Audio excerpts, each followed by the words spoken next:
2016 probably means you've had a good hard look in the mirror and said, this year I'm gonna get healthy, I'm gonna get fit. And I thought I'd give you a little hand doing that and show you a recipe that we make at home all the time. I always make this in batches. The recipe is fish cakes. I actually learned to make fish cakes in a very Thai manner, using a little bit of potato as a binder. I'm not sure if that's traditional or not, but I did it. And then I started sort of thinking, okay, we can pretty much use up things from the fridge to make fish cakes. I also noticed at my local fishmonger, and probably yours too, that they have minced fish. So you don't always have to ask them to mince it or mince it yourself.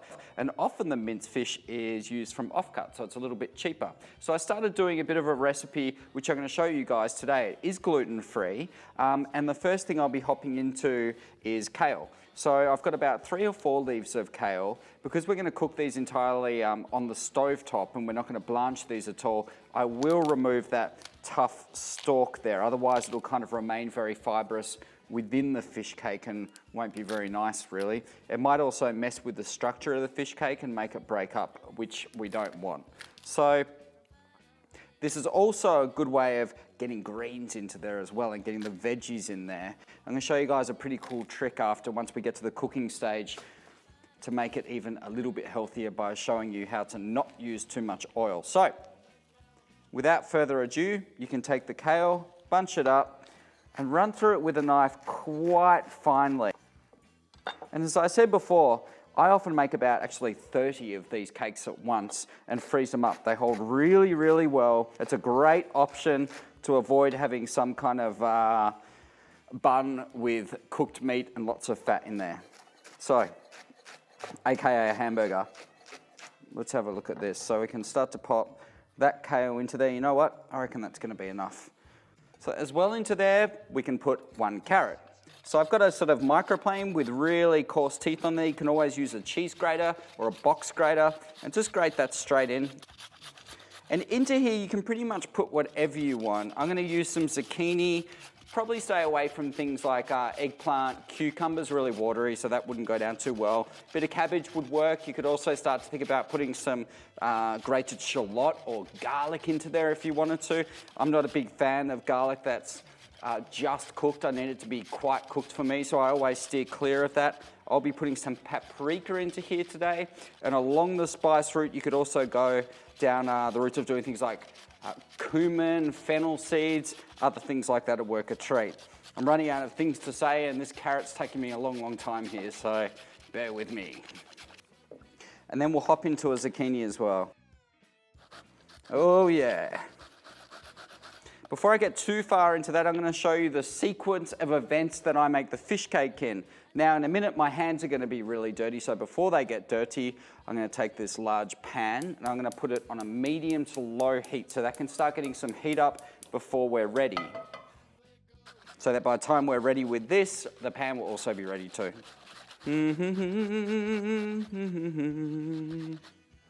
That's probably almost it. Okay, let's get rid of that.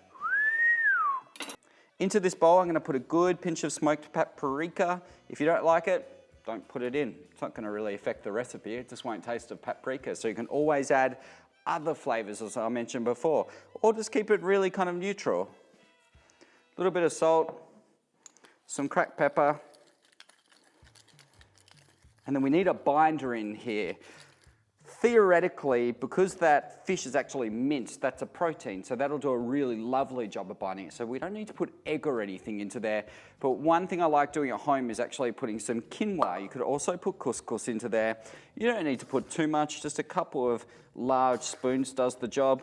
And this also helps kind of pick up any moisture that may come out of the cake while it's cooking as well. Once again, I've said 2 spoons, which is actually 6. We'll put that over here, and now into this pan, I'm just going to put a small amount of oil. We're going to cook this on a fairly low temperature. I'm going to make the cakes about approximately 1 inch, 2 centimeters thick. So if you cook them too quickly on a high heat, it'll be cooked on one side, you'll flip it over, it'll be rare raw in the middle. So we'll cook it fairly gently, low to medium. And saying that, we only need kind of, you know, a tablespoon of olive oil. Pan's on, oil's on, mixture's here ready to go. We can start mixing and then we can make our fish cakes right, where should I put this? Right here. Here's cool. Thank you, Mr. Director there. When you're doing this, making the mixture, don't muck around with a spoon. You need to get in there with your hands and really crunch that together just to mix it really, really thoroughly. This mixture is really good as well to make it like, an hour in advance if you want. You could always make it the night before and let it sit there. I kind of like doing things a bit fresh. And a good little test is just kind of take a little bit of the mixture and crunch it in your hand like you would a rissole or a hamburger, and you can see it holds straight together. We don't need to use flour or eggs or anything like that. That minced fish does most of the job for us, and the quinoa helps too. Obviously, if you put too many vegetables in there, you'll lose the integrity of the structure and it won't hold. But also by cooking it slow, you get a beautiful crispiness and seal, which also creates structure and strength for the cake. Sort of roll it into a bowl. Let's give it a nice little flatten down. Boom. And then very carefully lower it in. Now, I'm going to drop that temperature right down to low. We'll get a little bit of snap, crackle, pop and all that carry on and nonsense from the oil, but if you turn it down, that'll soon go away. And we'll get a very nice gentle cooking there. So unlike cooking hamburgers on the barbecue, we'll cook these for about 5 minutes each side. Try not to move them around too much. Let them sit, let them cook, and let them get that beautiful brown crispiness going on.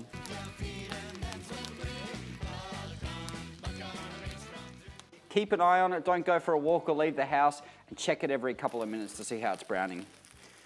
After a few minutes, given that you've resisted the temptation to move these around and do the bloke thing on the barbecue, tonging away and breaking everything, take your favorite spatula and lift it up and just have a little peek.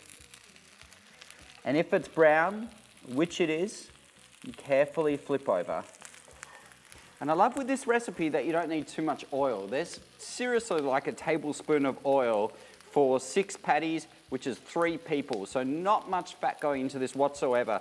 So essentially, we're using a little bit of oil to get that lovely seal on there, but mainly the residual heat coming from the pan to really cook those patties through.